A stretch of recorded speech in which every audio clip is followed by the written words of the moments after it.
When you picture the perfect gem, say a diamond, a ruby, or an emerald, what's the first word that pops into your head?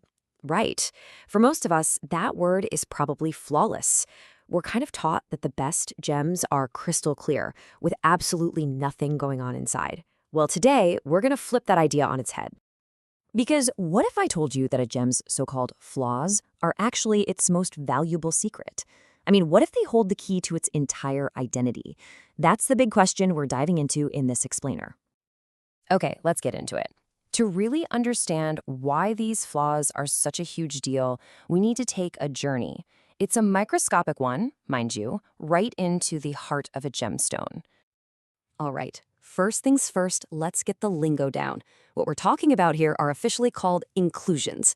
Think of it this way. It's basically anything that gets trapped inside a mineral as it's forming. It's like a tiny time capsule, created under immense pressure deep within the earth. And it's not just one kind of thing that can get stuck in there. It's really like this miniature world frozen in time. You might find other tiny little crystals, microscopic bubbles of ancient liquid or gas, or even tiny fractures, little scars left behind from its formation. Every single one is a clue. Now, this is a world that's completely invisible to the naked eye, but you get it under a microscope and bam, a whole hidden dimension just cracks open, revealing these intricate landscapes that honestly can be just as beautiful as the gem itself. But here's the thing. These inclusions aren't just pretty little quirks. This inner world is actually incredibly practical. It reveals a treasure trove of information about the stone. For a gemologist, the experts who study gems, these inclusions are basically their Rosetta Stone. They use them to solve three big mysteries: identifying the gem's exact species, figuring out where in the world it came from, and maybe most importantly, verifying if it's the real deal.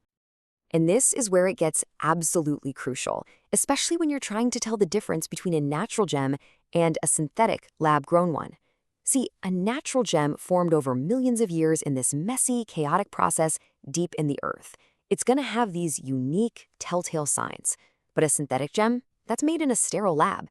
It's just too perfect. The inclusions are a dead giveaway every single time. So this all leads to a really powerful way to think about this. The best way to think about a gem's inclusions is as its unique, totally unforgeable fingerprint. So just how specific are we talking? I mean, how unique can they be? Well, get this. This quote from our source material just blew my mind. Some inclusions are so distinct they only appear in one type of gem or even in gems from one single mine on the entire planet. That is just an insane level of detail. It's really more than just a fingerprint. You could even call it a geological birth certificate.